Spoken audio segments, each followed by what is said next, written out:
दोस्तों, इस सीरीज का नाम तो आपने बहुत बार सुना होगा। अपने कॉन्सेप्ट को लेकर यह सीरीज दुनिया भर में फेमस है। वैसे तो यह एक इजरायली सीरीज है, लेकिन इसे कुछ गिने चुने देशों में पसंद नहीं किया जाता है, खासकर मुस्लिम देशों में, या यूं कहा जाए वहाँ ये बैन है। हाँ, वैसे भी सच देखना और सुनना हर किसी के बस की बात नहीं है। द कश्मीर फाइल्स इस बात का सबसे बड़ा उदाहरण है। तो आज के इस वीडियो में हम इसी सीरीज के बारे में बात करने वाले हैं। लेकिन उससे पहले आपसे एक रिक्वेस्ट है कि अगर आप इस चैनल पर पहली बार आए हैं तो इसे सब्सक्राइब कर बेल आइकॉन को प्रेस कर दीजिए, ताकि हमारे लेटेस्ट अपडेट्स आप तक पहुंचते रहें।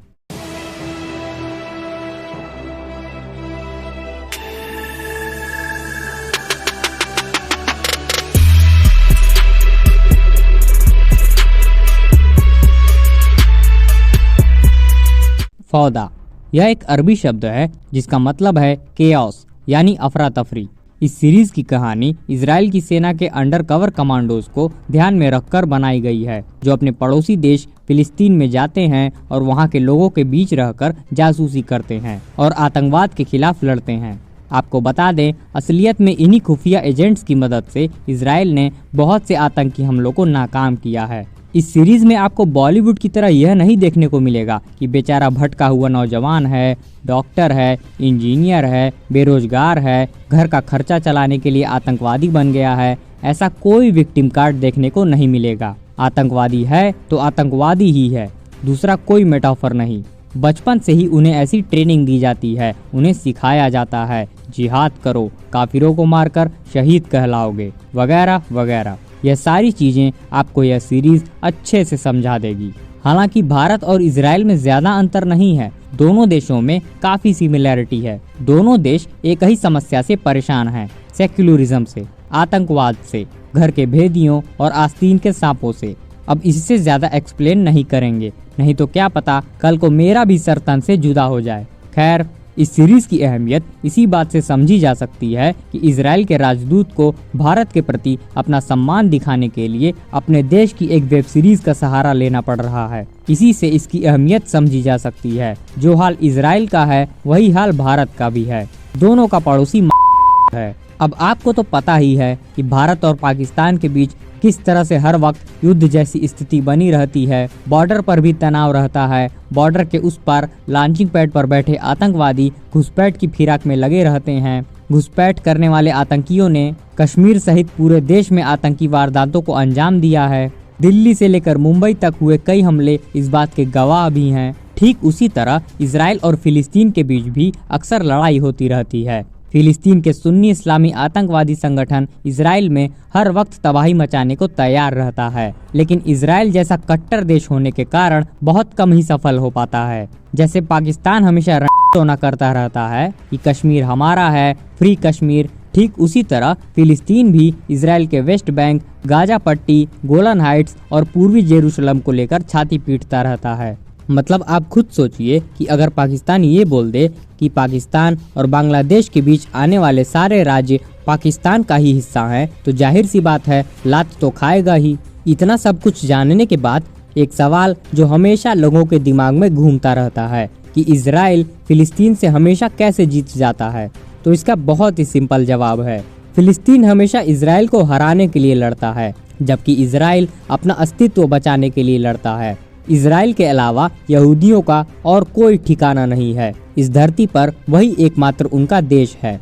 अगर वहां से खत्म हुए तो वो पूरी दुनिया से खत्म हो जाएंगे। ये बात इजराइल अच्छे से जानता है। अपना अस्तित्व बचाने के लिए जब आप लड़ेंगे तो जाहिर सी बात है जीत हमेशा आपकी ही होगी, इसमें कोई दो राय नहीं है।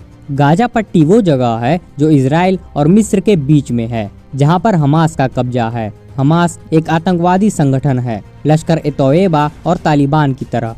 जिस तरह पाकिस्तान अपने आतंकी संगठनों की मदद करता है, ठीक उसी तरह फिलिस्तीन भी हमास की मदद करता है। उन्हें हथियार सप्लाई करता है ताकि इजराइल में आतंकवाद फैलाया जा सके। तो देखा आपने, हमने कहा था ना कि भारत और इजराइल की सिचुएशन एक जैसी ही है। इन दोनों देशों की एक जैसी सिचुएशन होने की वजह से ही फौदा की भारत में तगड़ी फैन फॉलोइंग है। इजराइल और फिलिस्तीन के मैटर को अच्छे से डिटेल में समझने के लिए आप खान सर और विकास दिव्य कीर्ति सर का वीडियो देख सकते हैं। इतने बेहतरीन तरीके से उन्होंने इस टॉपिक को एक्सप्लेन किया है कि आप अपनी एक्स को भूल जाएंगे लेकिन इनको नहीं भूलेंगे। उन दोनों वीडियो का लिंक नीचे डिस्क्रिप्शन में दे दिया गया है। फौदा का पहला सीजन साल 2015 में नेटफ्लिक्स पर स्ट्रीम किया गया था। इसके क्रिएटर लियोर राज और अवी इसाज शरोफ हैं। लियोर राज ने इसमें लीड रोल भी प्ले किया है। इस सीरीज का 4 सीजन आ चुका है और इसके 5वें सीजन की भी तैयारी की जा रही है। हालांकि फौदा का ऑफिशियल हिंदी रीमेक भी बन चुका है जिसका नाम है तनाव। यह सोनी लिव पर अवेलेबल है। किसी सीरीज का एडेप्टेशन बहुत ही मुश्किल काम होता है और वो सीरीज जो काफी हद तक असलियत पर बेस्ड हो, क्योंकि किसी दूसरे सिचुएशन में तैयार की गई कहानी को अपने सिचुएशन के हिसाब से तैयार करना इतना आसान नहीं होता और तनाव के मेकर्स इसमें पूरी तरह से फेल हो गए हैं। जी हाँ, अगर आपके पास फौदा और तनाव में से किसी एक को चुनने का ऑप्शन हो तो आप फौदा को ही चुनिएगा, क्योंकि आपको सच देखना है, कोई रीमेक या प्रोपागेंडा नहीं। फौदा ने ढेर सारे अवार्ड्स भी जीते हैं। इसे साल 2016 में इजरायली एकेडमी अवार्ड्स में बेस्ट ड्रामा सीरीज का भी अवार्ड मिला है। द न्यूयॉर्क टाइम ने फौदा को बेस्ट इंटरनेशनल शोज ऑफ 2017 में जगह दी थी। इसके अलावा भी इसने कई अवार्ड्स जीते हैं। हालांकि पॉलिटिकली इसे बहुत हेट भी किया गया है, बिल्कुल कश्मीर फाइल्स की तरह। अब जैसा कि हमने पहले ही बताया कि सच देखने और सुनने का जिगरा होना चाहिए, जो सबके बस की बात नहीं है। खासकर इसमें पत्थरबाजों को बहुत ही बुरी तरह से एक्सपोज किया गया है, जिसे देखने के बाद वो काफी ऑफेंड भी हो सकते हैं।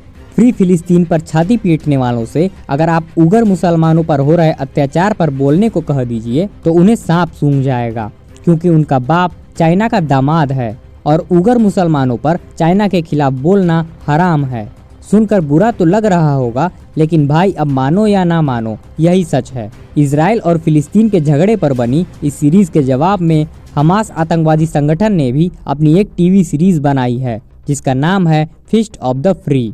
क्या जमाना आ गया है भाई, आतंकवादी भी खुद अपनी बायोपिक बना रहे हैं। लेकिन ये काम तो बॉलीवुड का है। आतंकवादी लोग भी बॉलीवुड से काफी इंस्पायर हो रहे हैं।